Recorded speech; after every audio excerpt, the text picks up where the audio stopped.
right, folks, welcome to Nino's Corner.tv. I'm joined with former Navy SEAL, or retired Navy SEAL, Mike Jaco, who, they called us the Three Amigos, you, me, and Scott McKay, and we were always doing our shows. It's been a little bit since I've had you on. I love having you on. I love getting your insight. You have a lot of military experience, so you kind of know, like, where we're headed, how hot things are getting. Mike, thank you so much for joining me. Oh, great to be with you again, David. Thanks. Looks beautiful where you're at, by the way. I love it, yeah. Folks, if you're over 40 and planning to retire someday, the window to protect what you built may be smaller than you realize. Ask yourself, is your portfolio built for what's coming next? As retirement moves to someday to on the horizon, protecting what you built becomes just as important as growing it. That's where Noble Gold Investments comes in. They help investors reduce risk by adding gold and silver to their portfolios. Visit noblegoldinvestments.com, noblegoldinvestments.com now. And folks, there's no time like now because silver's shooting through the roof. So are you investing in gold and silver, Mike? Oh, absolutely. Yeah, for the last several years. Yeah, my portfolio in silver is just phenomenal. That's what it's all going to be, man. That's what they're going to be using for all the new technologies.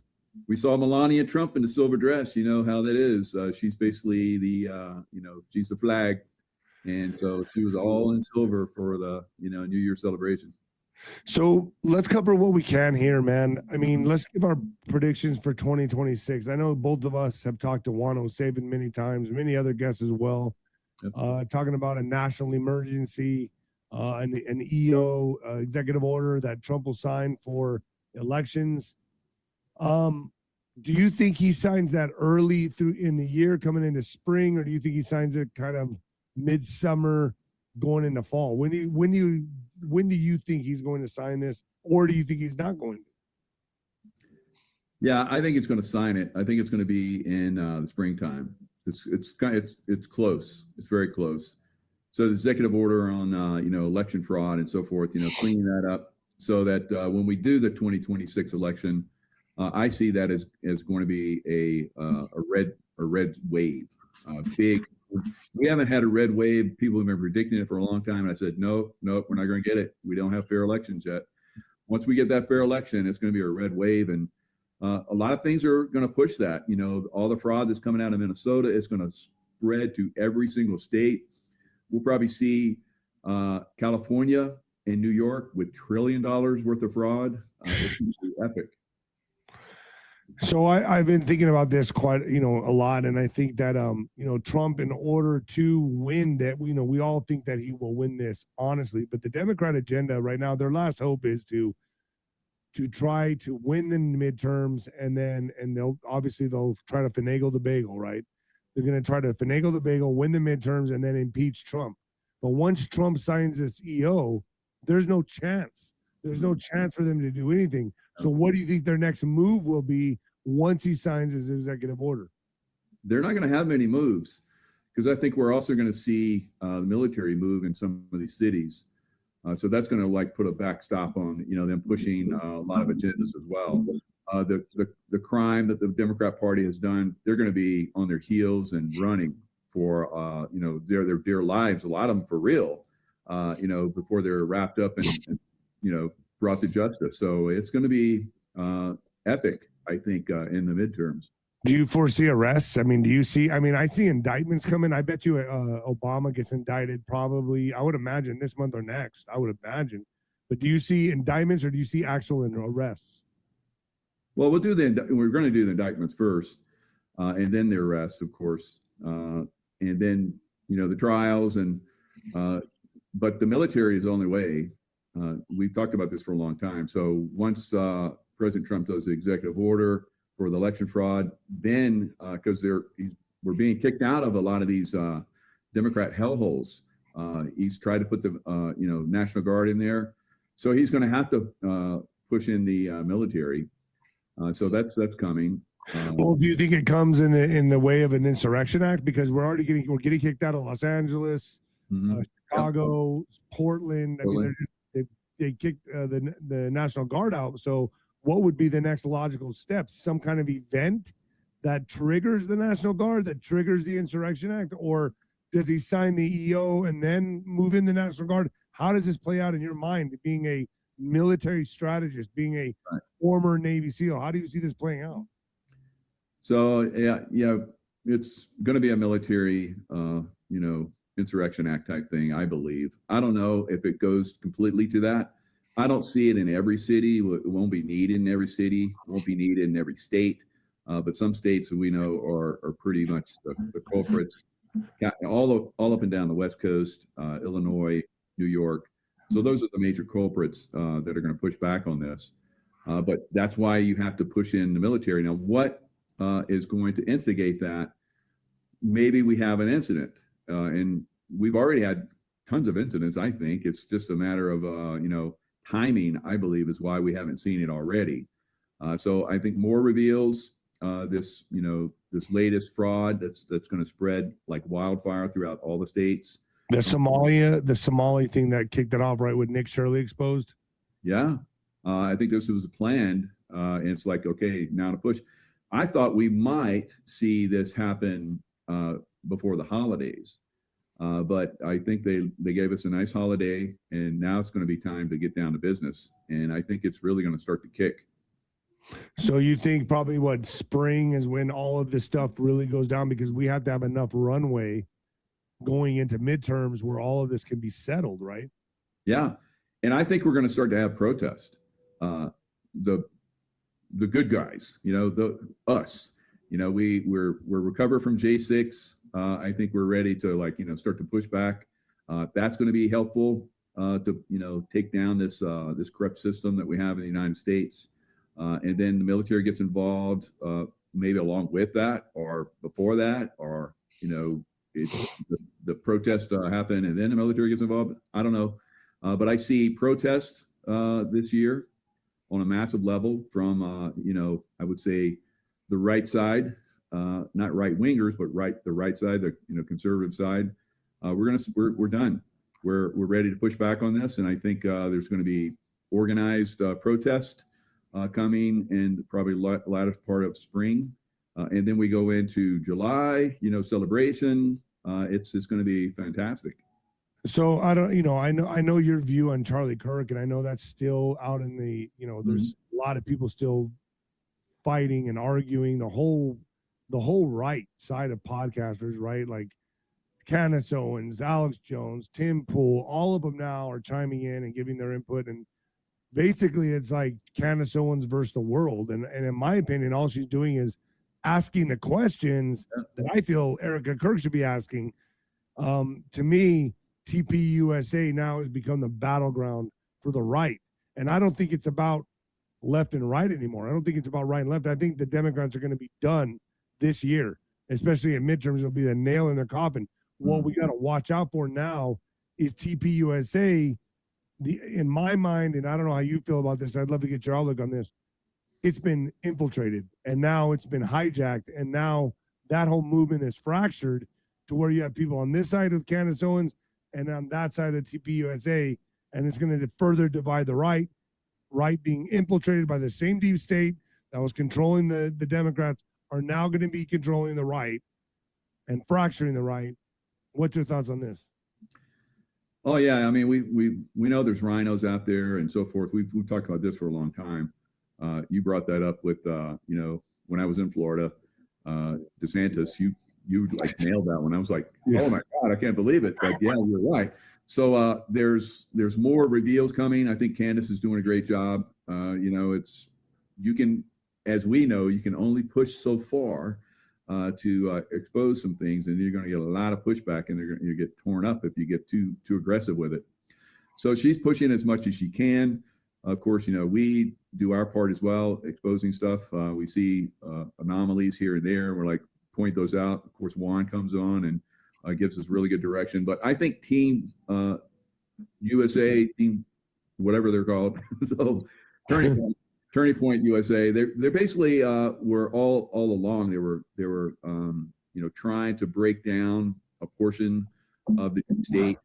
They have their agenda, they have their views, they have their ideals.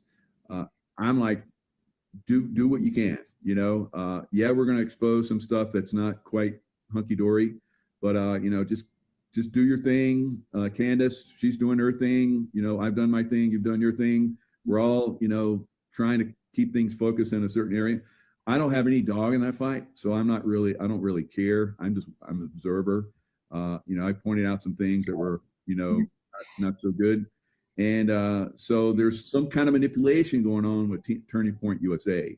Now, is it all negative? I don't think so. Is it some kind of manipulation that could be going in the wrong direction a little bit? Yes. But, there's disinformation that comes from a lot of different areas. So I think there's probably good people within Turning Point. There's probably good intel types and military types and whatever. There's definitely military types, because I've seen some of my SEAL buddies that were there. Really? That were around, Charlie Kirk. No way. There was a known thing that he had security, and he had high-end security. So whoever. Have you talked to any of them about the incident at all? No, I don't. I recognize guys, and I see stuff, and sometimes it's better for me if I'm not connected with a lot of people, and then a lot of people are like, we don't want to connect with Mike because he's really pushing the envelope. We didn't want to be part of that. So it is okay, but from my experience, like we're talking about, the high end of SEAL Team 6, like the stuff we're seeing right now with Venezuela, they're capturing Americans. So when I was in SEAL Team 6 back in the late 80s, so we're talking a long time ago, we were already talking about going in and rescuing Americans in Venezuela and planning for it. You were talking about it then? Yeah, we're talking like almost 30 years ago. So there's long-term plans. There's people that see, the way things are moving, and there's different factions that push different directions and try and, maybe cause a little disinformation that way. So everybody's looking that way, and then we come around and, do our thing here. But I think now that we're seeing that, it reminds me of Noriega. It reminds me of Saddam Hussein, where they captured American citizens. It's the same playbook. They're doing the same thing. They're desperate. They're trying to look, we got your people, don't mess with us. And it's like, that's the worst thing you could have done, because now it's game on, because we're going to get them. We're going to get them back, and you're going to go away. So that's where Venezuela's going. What was pretty crazy to see too was how, like, oh, look over here in Venezuela, and then we strike Nigeria. We strike the camps in Nigeria, the Muslim camps in Nigeria. Yep. Where they're, under the guise of Christian, but we all know there's a lot of good minerals over there. But I mean, what's your thoughts on that? Are we going to see more strikes in Nigeria? Are we going to see all at once Venezuela, Iran, and Nigeria in 2026? Yeah, because it's all of the same thing. So we're seeing in the Somalis basically stealing the money from America and sending it to Al-Shabaab or whatever their terrorist organization is in Africa. Oh, you're right. That's what exactly they're using that money to cause kill Christians, because they want to drive Christians out. I've been all over the Middle East. Muslims don't do well with Christians. They're in their own little world, and they don't like anybody else in it. Jews, Christians, anybody else. So if they get a shot at taking people out, they're going to do that. Now, I think what we're seeing in Iran right now is a big pushback. Now, Juan's been on talked about how in Iran there's the largest Christian movement anywhere in the world. So that's amazing. So look what we're seeing happen in Iran, and they're pushing back on Islamists. They're like, we're done with you. So we're going to see this, I think, start to move all around the world, even here in the U.S. We're going to get rid of, these radicals that are. Yeah, I mean, they're all over Michigan, Texas. Yep. Here in Texas, I mean, but this was all done through the Obama and Biden administration. This was to overthrow United States, to infiltrate within and just destroy it from within. It's been a long time. I think even Bush kind of was involved in it to a certain extent. They were all part of it. They were all the same. Yeah, they're all the same thing. And they're all buddies, they're all like, oh, we're all buddies. It's like, yeah, okay. Yeah, all doing the same thing. So do you think that, I mean, in my mind, do you think that this, what issues should be people be paying attention to right now coming into 2020, we're in 2026, but 2026, 27, 28, what should be the key issues? Should it be mainly Tina Peters? What are you thinking? What should people be paying attention to from podcasters for 26? Iran. So Iran will be number one. We'll probably, U.S. being we, will probably go in and strike the Islamists that are going to start to really come down and crank down on the people. Not Clinton, but Obama and Biden basically allowed those guys to, run over their people after they promised that they would help them. And then the people rose up and they slaughtered the people. So now the people are rising up. They know, and probably been told and so forth, that the good that we're going to back you. So let's take this evil regime out. And I think that's going to be a domino throughout the Middle East. Everybody's going to see, oh, is this how we get rid of our evil rulers? And then so they'll start overthrowing. Everybody else will just be a chain effect. Domino. Yeah, I think so. And the same thing down in Venezuela, because Venezuela has tons of Iranians in there, the bad ones, right?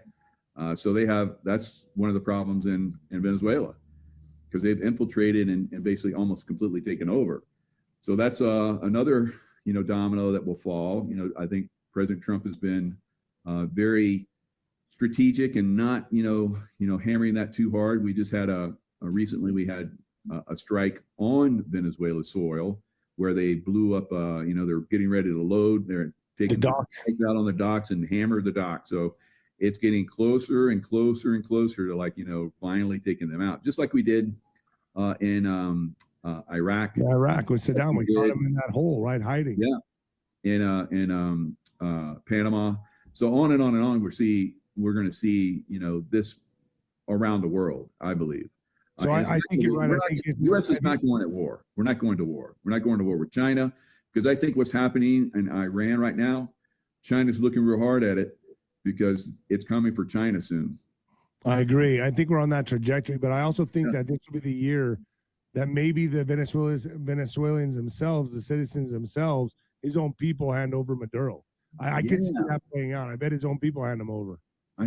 That would be fantastic. I think that's the way Trump is trying to push it, just like he did with Iran, because we did that strike in Iran, and now the people are like, okay, it's game on. Nobody really is going to back us this time. So that's what I think the Venezuelans are seeing. They want peace. They want prosperity. They should be one of the most prosperous countries in the world. And these communists have basically taken over, and they're billionaires. And the people are suffering. So I think people see it. It's going to. So I think, yeah, you're right. I think, their own people will hand over Maduro. I think that's what we're trying to do. That's why we're strangling them in a oil tanker. I bet you that's how that goes down. I hope so. Well, Mike, I appreciate you coming on. Let's go to Nino'sCorner.tv and finish it up there. I want to talk to you more about Charlie Kirk's assassination. Get your view on it, see if it changed a little bit or not. And let's talk about going to war with China. What do you say? Yeah, let's do it. All right. See you guys at Nino'sCorner.tv, folks.